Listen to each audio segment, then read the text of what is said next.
اللهم صل وسلم على سيدنا محمد وعلى آل سيدنا محمد.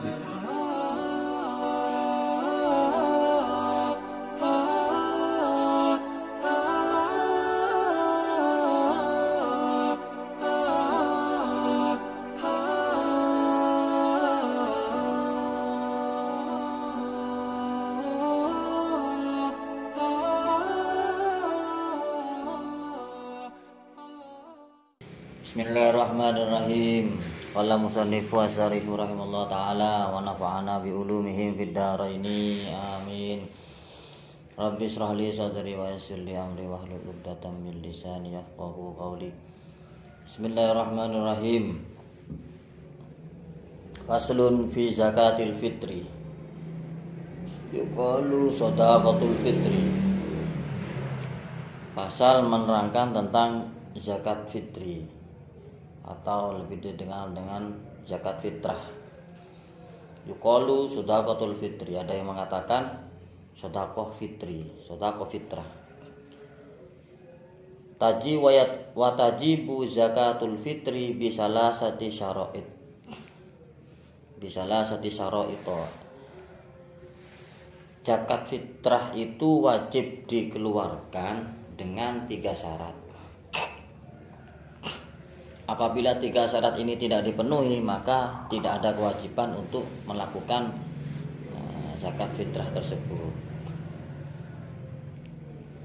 Yang pertama adalah al-islamu. Yang pertama adalah Islam. Syaratnya orang Islam. Fala zakata ala kafirin asliyin. Tidak wajib zakat itu untuk orang-orang kafir asli. Ya, pokoknya zakat fitrah itu harus orang Islam. Apabila dia tidak Islam, maka tidak wajib untuk melaksanakan ini. Seperti itu. Wasyartu sani bi ghurubi syamsi min akhir yaumin min Ramadan. Yang kedua adalah syaratnya itu dikeluarkan di akhir bulan Ramadan atau menjelang hari raya Idul Fitri. Wala budda min idraki juz'in min Ramadan wa juz'in min lailati Syawal. Jadi zakat fitrah ini harus ada di antara Ramadan dan malam hari raya, malam bulan Syawal. Jadi paling akhir zakat fitrah itu dikeluarkan pada waktu malam bulan Syawal atau malam ketika menjelang hari raya.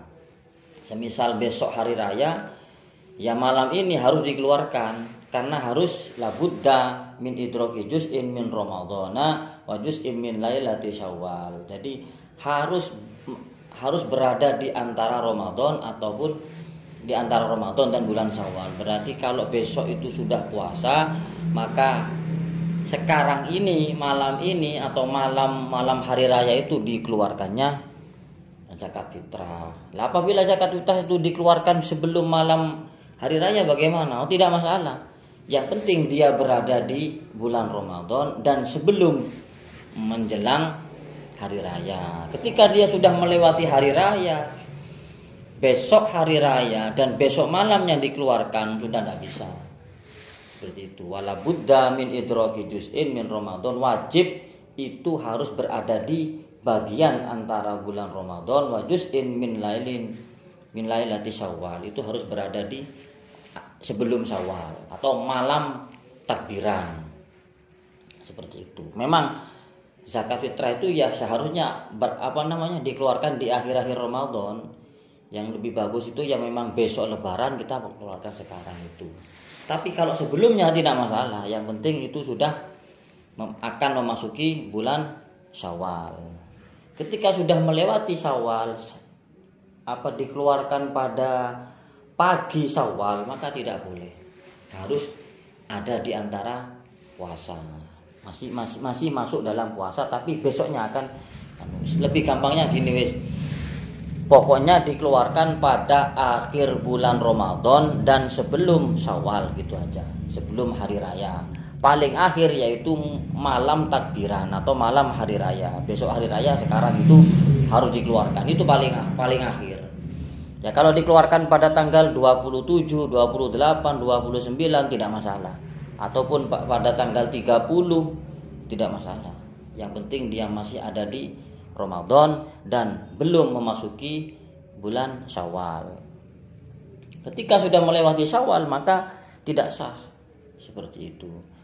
Wasalisu min syurutin, wasalitu minasyuruti. Yang nomor 3 dari syaratnya dikeluarkannya zakat fitrah wujudul fadli ayil fadili ankutihi walailatihi. Wajib dikeluarkannya zakat fitrah itu harus begini.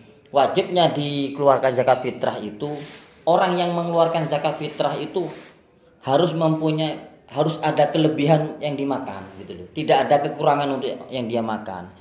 Misal dia memaksa mengeluarkan zakat, akan tetapi yang untuk dia makan sendiri saja itu masih kesulitan, itu tidak wajib.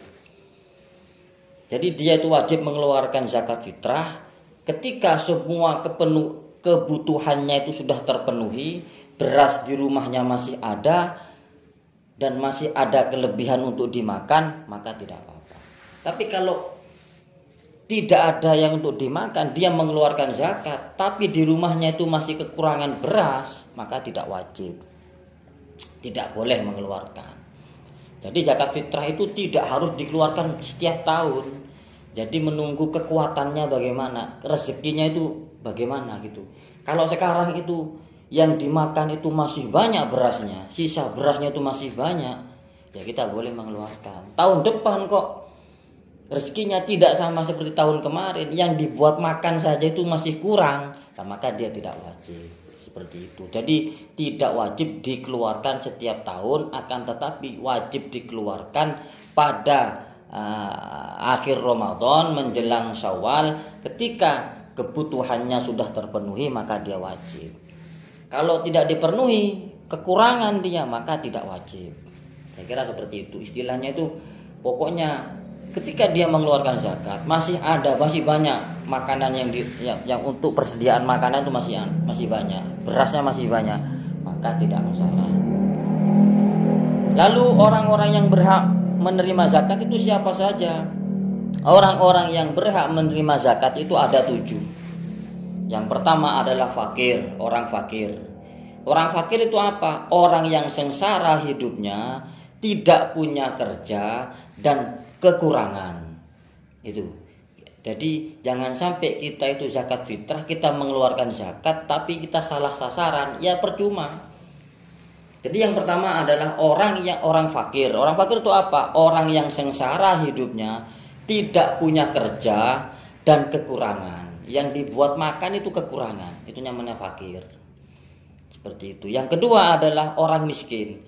Orang miskin itu bagaimana? Definisi orang miskin menurut kitab, orang yang punya kerja, ya, orang yang punya kerja dan mampu untuk bekerja, akan tetapi dia masih kekurangan.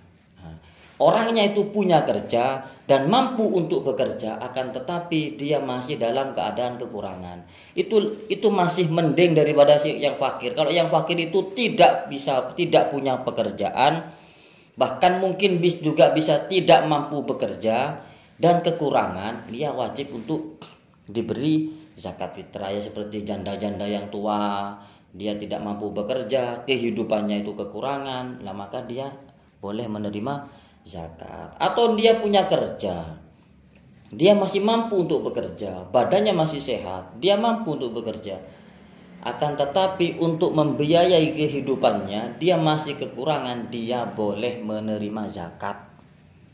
Paham ya? Jadi yang ketiga adalah pengurus zakat. Pengurus zakat ini adalah petugas yang mengumpulkan zakat. Seperti misal sekarang kan banyak amil-amil zakat itu di masjid atau di musola. Semua zakat fitrah itu nanti dikumpulkan di masjid dan di musola. lalu disalurkan lagi kepada fakir miskin, dan orang petugasnya ini boleh mengambil zakat meskipun dia kaya, karena dia adalah pengurus zakat. Tapi kalau saya kira kalau pengurus zakat kaya masih ngambil zakat itu ya enggak apa-apa, tapi ya saya kira tak tahu diri lah, itu kurang lebih seperti itu. Ya enggak apa-apa sih itu. Orang yang mengurusi zakat seperti amil-amil zakat itu kan banyak sekarang, petugas-petugas itu boleh mengambil bagian daripada zakat yang terkumpul. Yang keempat adalah mu'allaf. Mu'allaf itu apa? Orang yang baru masuk Islam. Orang yang baru masuk Islam ataupun orang yang lemah imannya. Nah, itu. Orang yang lemah imannya, orang baru masuk Islam, dia kan imannya tidak sekuat orang yang memang sejak lahir dia orangnya Islam. Itu mu'allaf itu boleh. Ataupun orang kafir yang ada harapan untuk masuk Islam, itu tidak apa-apa. Dia kafir, dia belum Islam, tapi ada kemungkinan dan ada harapan dia untuk masuk Islam, itu boleh. Tapi syaratnya ya orang tadi itu fakir, imannya lemah Islam, dia Islam tapi imannya lemah, ya maka dia boleh menerima zakat. Atau dia baru masuk Islam, dia boleh juga menerima zakat. Jadi orang kafir yang ada harapan masuk Islam itu juga boleh meskipun kafir. Tapi lebih baik kita berikan kepada orang Islam saja kan, karena tidak tahu masalah hati itu hanya Allah yang tahu. Yang nomor 7 adalah yang nomor 5 adalah orang yang berjuang di jalan Allah, berjuang memperjuangkan Islam, orang yang memperjuangkan agama Islam. Seperti ustadz atau kiai.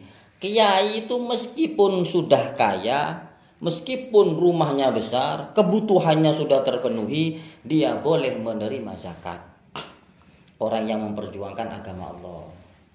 Atau ustadz atau guru-guru kita, semisal kita ngaji kepada siapa, kita belajar ngaji kepada siapa, kita boleh memberikan zakat kita kepada mereka meskipun mereka itu kebutuhannya sudah terpenuhi.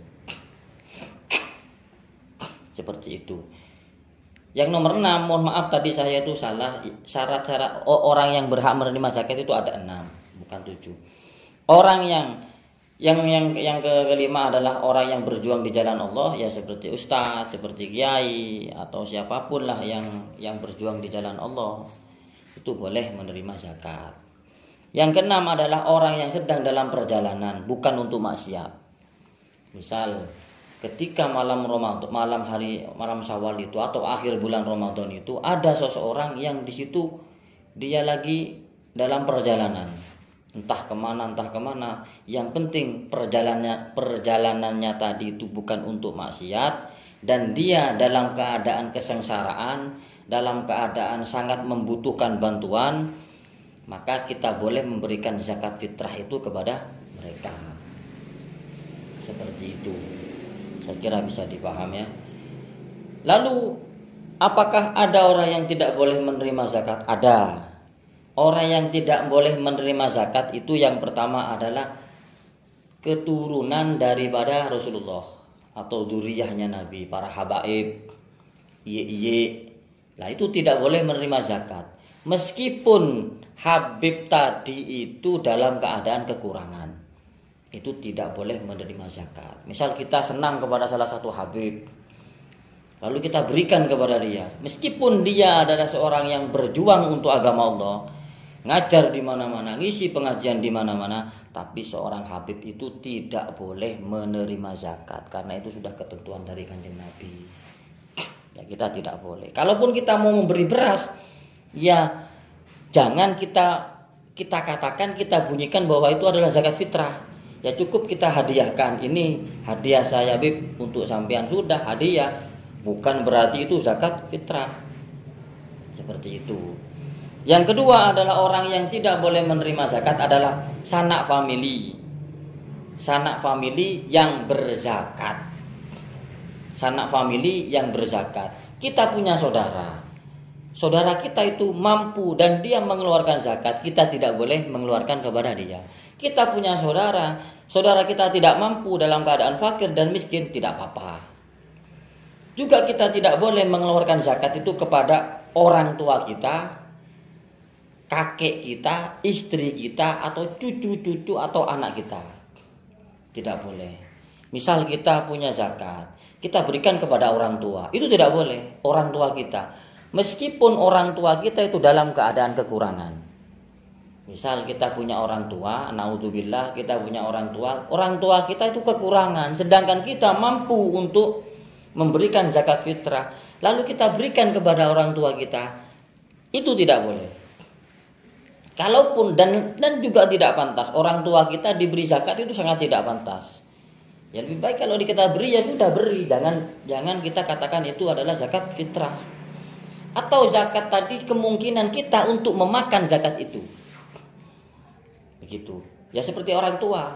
Orang tua kalau kita datang ke rumah orang tua, kita kan kadang-kadang kan dikasih makan. Nah, ketika kita memberikan zakat itu kepada orang tua kita dan ada kemungkinan kita untuk nanti beras yang kita berikan itu dimakan oleh kita, maka tidak boleh. Meskipun itu teman kita sekalipun, kita punya teman dan kita sering makan di rumahnya. Dan ada kemungkinan kita untuk memakan beras yang itu karena dicampur nanti ada yang dimakan, itu tidak boleh. Nah, kira seperti itulah. Jadi bapak kita, ibu kita, istri kita, anak-anak kita, cucu-cucu kita atau kakek kita itu tidak boleh menerima zakat. Atau sanak famili saudara kita yang saudara kita tadi itu berzakat, maka tidak boleh. Misal kita punya paman atau bibi kita itu dalam keadaan kekurangan. Maka kita boleh memberikan kepadanya. Asalkan kita tidak ada kemungkinan untuk memakan beras yang kita berikan. Jadi kan ada sebagian orang memberikan berasnya kepada orang tuanya. Karena kasihan. Ya sangat tidak pantas lah orang tua kita dikasih zakat. Berarti kalau dikasih zakat orang tua kita itu dikategorikan fakir atau miskin. Sedangkan kita mampu untuk memberi. Nah, ini kan sangat tidak cocok. Nah gitu loh. Jadi orang tua kita, saudara-saudara kita ataupun ibu kita jangan sampai kita beri zakat. Kalaupun kepada sanak saudara itu tidak apa-apa asalkan dia dalam keadaan kekurangan. Tapi kalau saudara kita memberikan zakat, kita berikan sama dia dan dia berikan sama kita, ya itu jenenge joli-jolan. Itu namanya ya bukan zakat. Seperti itu. Nah, zakat fitrah itu tujuannya apa untuk zakat fitrah itu? Zakat fitrah itu tujuannya adalah untuk membersihkan kotoran kita selama bulan Ramadan. Mungkin ada di puasa kita ada yang melakukan dosa atau mungkin ada perbuatan yang tidak mengenakan atau perbuatan apapun, untuk membersihkan pekerjaan kita selama beribadah di bulan Ramadan itu kita bersihkan dengan zakat fitrah. Nah, saya kira seperti itu. Lah, sekarang pada umumnya di Indonesia ini yang terjadi di sekitar kita, zakat fitrah itu ukurannya kebanyakan itu 2,5 kilo. Lah, 2,5 kilo itu kalau menurut takaran itu tidak sesuai. Kalau menurut takaran itu tidak sesuai dan itu kurang. Tidak sesuai dan itu kurang. Nah, begitu. Yang benar itu bagaimana? Yang benar untuk zakat itu dikeluarkan adalah 3 kilo kurang seperempat. 3 kilo kurang seperempat. Atau kita genapkan 3 kilo itu lebih bagus. Lah kalau kita memberikan lebih dari itu, misal zakat kita diberikan 10 kilo atau 5 kilo lebih bagus. Yang penting jangan kurang. Lah kalau kita memberikan zakat cuma 2,5 kilo, kurangnya cuma seperempat, itu kan eman, rugi kan. Jadi zakat kita tidak sah hanya gara-gara beras seperempat itu. Jadi takaran 2,5 kilo itu takaran beberapa tahun yang lalu. Tapi kalau menurut takaran Baghdad itu 3 kilo kurang seperempat atau digenapkan 3 kilo itu lebih bagus. Nah, seperti itu. Sekarang ada pertanyaan, ketika ada orang bertanya, apakah boleh kita memberikan zakat berupa uang, bukan berupa beras? Kalau menurut madhab Hanafi, madhab Imam Hanafi itu diperbolehkan kita itu memberikan zakat berupa uang yang senilai harga beras.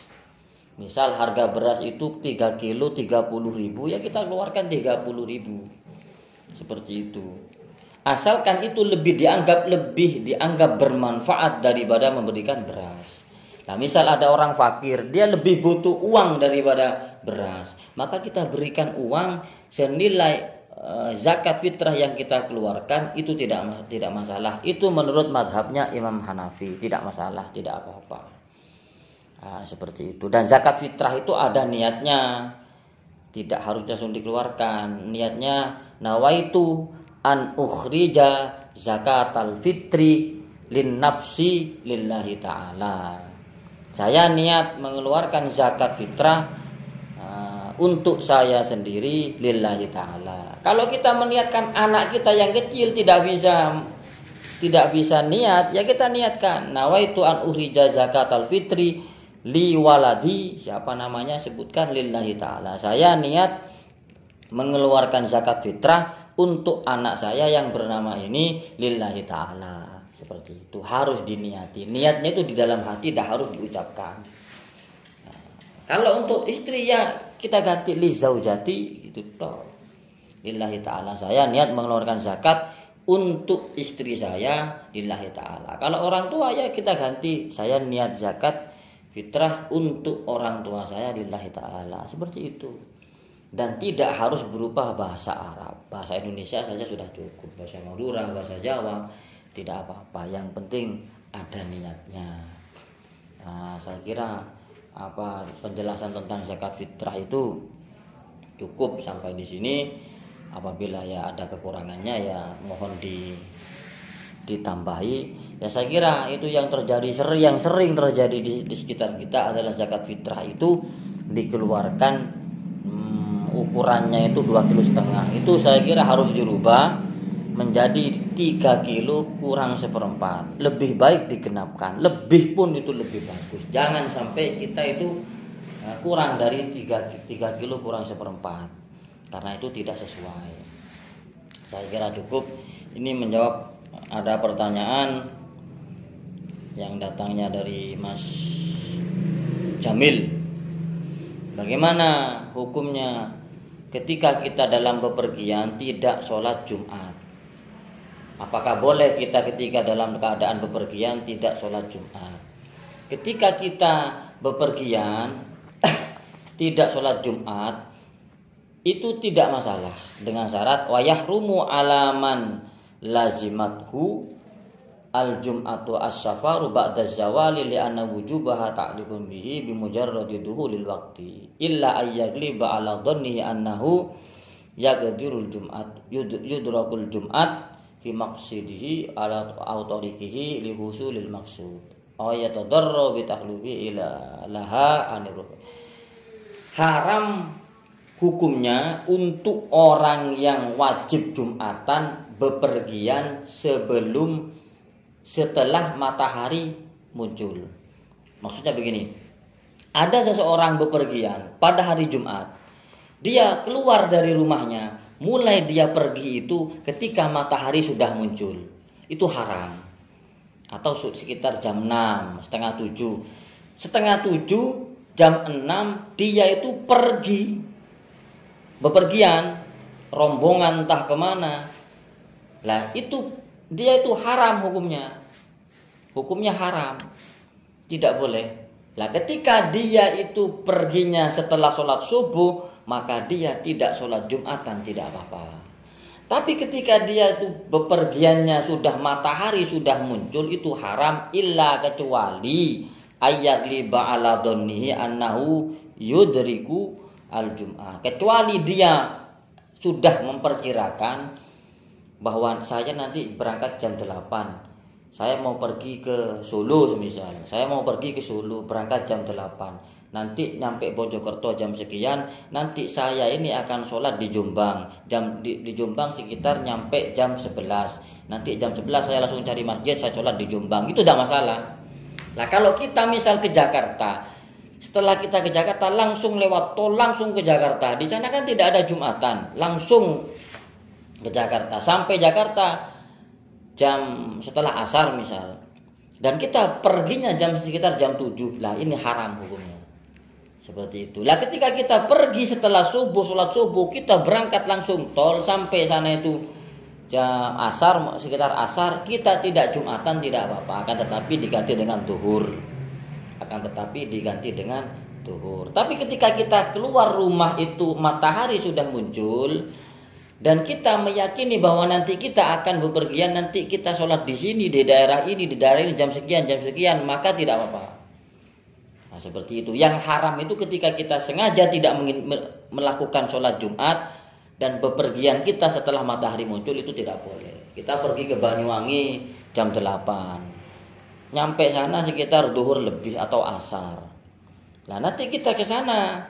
Tapi kita sudah memperkirakan nanti kita sholatnya di sekitar Jember. Di Jember mungkin nyampe sekitar jam 11. Sholat di masjid ini. Nah, itu tidak apa-apa. Meskipun nanti setelah itu ternyata di jalan tadi itu macet dan kita sampai tidak Jumatan, tidak apa-apa. Yang penting kita sudah mengatur waktunya, nanti di planning di sini, nanti sholat di sini, nyampe jam sekian itu tidak apa-apa. Tapi kalau kita langsung berangkat dan kita tidak punya perkiraan sholat di mana, maka itu yang haram. Saya kira itu yang bisa dipahami ya. Ataupun kita dalam keadaan kita bepergian, bekerja, hari Jumat bekerja. Lah kita itu bekerja berangkat sendiri itu tidak bisa. Ketika berangkat sendiri tidak bisa, naik sepeda motor tidak bisa, dan ketika kita berangkat sendiri ya takut ada bahaya, misal ada begal di daerah rawan. Bisanya kita cuman bersama dengan teman. Lah teman kita itu berangkatnya cuman jam 8 tok bisanya. Selain jam 8 tidak bisa, maka tidak apa-apa. Kenapa? Karena daf'an lidoror, itu menolak kepada bahaya, tidak apa-apa. Fala yahrumu daf'an lidoror anhu, maka tidak apa-apa. Itu ketika ada bahaya yang terjadi di sekitar kita. Lah misal kita itu berangkatnya ke Wali Songo, berangkat itu hari Rabu atau hari Kamis berangkat. Sampai di jalan ketika itu kita tidak Jumatan, tidak apa-apa. Kita mengganti dengan sholat duhur, tidak apa-apa. Kenapa? Karena kita berangkat bukan pas waktu hari Jumat dan sebelum kita sholat Jumatan. Kita kan berangkat Kamis, belum masuk pada hari Jumat, dan kita belum memasuki waktu Jumat, maka tidak. Nah, kalau sudah masuk hari Jumat itu harus sebelum subuh. Kalau setelah subuh matahari sudah muncul, maka tidak boleh, kecuali kita memperkirakan akan sholat di mana, di masjid ini, di daerah ini, tidak apa-apa. Nanti di jalan kok ada macet, tidak sampai seperti itu dan tidak sampai Jumatan, tidak apa-apa. Kalau langsung berangkat dan kita tidak punya ancang-ancang sholat di mana, itu yang tidak boleh, yang haram. Saya kira seperti itulah ya apa yang bisa saya sampaikan. Apabila ada kurangnya ya mohon dikritik ataupun silahkan, tidak apa-apa. Misal ada sesuatu yang tidak cocok dengan saya, tidak masalah. Memang kita hidup kan ya pastilah ada yang cocok, ada yang tidak setuju, itu sudah biasa. Apabila ada salah kata mohon maaf. Hadza minni, assalamualaikum warahmatullahi wabarakatuh.